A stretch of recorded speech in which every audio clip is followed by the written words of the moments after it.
ಆಗ್ತದೆ. D K Shivakumar dinner party ಕರೆದ್ರು, ಯಾರು ಅಟೆಂಡ್ ಆಗಲಿ, ಕೆಲವರೆಲ್ಲ ಗೈರಾಗಿದ್ದಾರೆ. ಯಾರು ನೋಡಿ, ನಿಮ್ಮದೆಲ್ಲ ಮಾಧ್ಯಮದಾಗ ಸುಳ್ಳು ಸೃಷ್ಟಿ. ನಾ ಅಟೆಂಡ್ ಆಗಿದೆ, ಫೋಟೋ ನೋಡಿರಿ. ಸತೀಶ್ ಜಾರಕಿಹೊಳಿ ಅವರು ಅಟೆಂಡ್ ಆಗಿದ್ದಾರೆ, ಅವ್ರದ್ದು ಫೋಟೋ ತೆಗೆದು ನೋಡ್ರಿ. ರಾಜಣ್ಣ ಅಟೆಂಡ್ ಆಗಿದ್ದಾರೆ. ಪರಮೇಶ್ವರ್ ಅವರು ಒಬ್ಬರು ಯಾರೋ ತಿರ್ಕೊಂಡಿದ್ರು, ಅದರಲ್ಲಿ ಯಾರೋ ಒಬ್ಬರು ನಿಧನ ಹೊಂದಿದ್ರು, ಅದಕ್ಕೆ ಅವರಲ್ಲಿ ಹೋಗಿದ್ರು. ಸುಮ್ಮನೆ ಏನಾರು ಸೃಷ್ಟಿ ಮಾಡ್ತೀರಿ. ಸತೀಶ್ ಜಾರಕಿಹೊಳಿ ಇದ್ರಲ್ಲ ತೆಗೆದು ನೋಡ್ರಿ ಫೋಟೋದು. ಇದ್ರೆ ಇಲ್ಲ ಸತೀಶ್ ಜಾರಕಿಹೊಳಿ, ಮತ್ತೆ ಸತೀಶ್ ಜಾರಕಿಹೊಳಿ ಇಲ್ಲ, ರಾಜಣ್ಣ ಇಲ್ಲ, ಎಂ ಬಿ ಪಾಟೀಲ್ ಇಲ್ಲ. ಪರಮೇಶ್ವರ್ ತಿರ್ಕೊಂಡು ಯಾಕೆ ಯಾರೋ ಒಬ್ಬರು ತಿರ್ಕೊಂಡಾಗ ಇದು ಮಾಡ್ತಾರ? ಅವ್ರಿಗೆ ಯಾರೋ ಭಾಳ ಹತ್ತಿರದವ್ರು ಯಾರೋ ತಿರ್ಕೊಂಡಿದ್ದಾರೆ.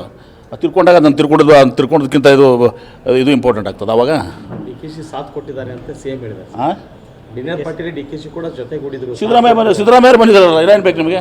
ಅಲ್ಲ, ಉಳಿದವರು ಅವ್ರಿಗೆ ಯಾರು ಇಲ್ರಿ, ಒಬ್ಬರೇ ಬಂದಿಲ್ಲ. ಪರಮೇಶ್ವರ್ ಒಬ್ಬರು ಬಿಟ್ಟರೆ ರಾಜಣ್ಣ ಬಂದಿದ್ರು. ಆಂತರಿಕ ಬೇಗುದಿ ಇದೆ ಅನ್ನೋದು ಯಾವುದು ಹೊರಗಡೆ ಇದ್ರ ಮೇಲೆ ಗೊತ್ತಾಯ್ತಲ್ಲ ನಿಮ್ಗೆ? ಸಿದ್ದರಾಮಯ್ಯ ಅವರು ಅಟೆಂಡ್ ಆಗಿದ್ದಾರೆ, ಎಂ ಬಿ ಪಾಟೀಲ್ ಅಟೆಂಡ್ ಆಗಿದ್ದಾರೆ, ಸತೀಶ್ ಜಾರಕಿಹೊಳಿ ಇದ್ದಾರೆ, ಬೇಗುದಿಲ್ಲ ಸರ್. ಇವರು ನಮ್ಮ ರಾಜಣ್ಣ ಅಟೆಂಡ್ ಆಗಿದ್ದಾರೆ.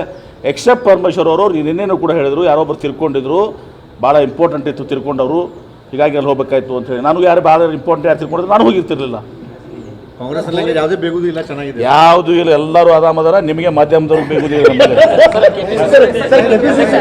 ಅಧ್ಯಕ್ಷರ 5 ವರ್ಷ ಆಯಿತು. ಯೂಶಲಿ ಮುಖ್ಯಮಂತ್ರಿಗಳು, ಉಪಮುಖ್ಯಮಂತ್ರಿಗಳು ಊಟ ಕೊಡ್ತಾರೆ. KPCC ಅಧ್ಯಕ್ಷರು ನಂದು 5 ವರ್ಷ ಮುಗಿದಿದೆ ಅಂಥೇಳಿ ಸೆಷನು ಇದೆ ಅಂತ ತಿಳ್ಕೊಂಡು ನಮ್ಮ ಕಾಂಗ್ರೆಸ್ ಶಾಸಕಾಂಗ ಪಕ್ಷದ ಎಲ್ಲ ಸದಸ್ಯರಿಗೆ ಊಟ ಕೊಟ್ಟಿದ್ರು. ತಪ್ಪೇನಿದೆ? ಅನೇಕ ಸಲ ನಾನು ಕೂಡ ಕೊಟ್ಟಿದ್ದೀನಿ ಸೆಷನ್ ನಡೆದಾಗ ಊಟಕ್ಕೆ.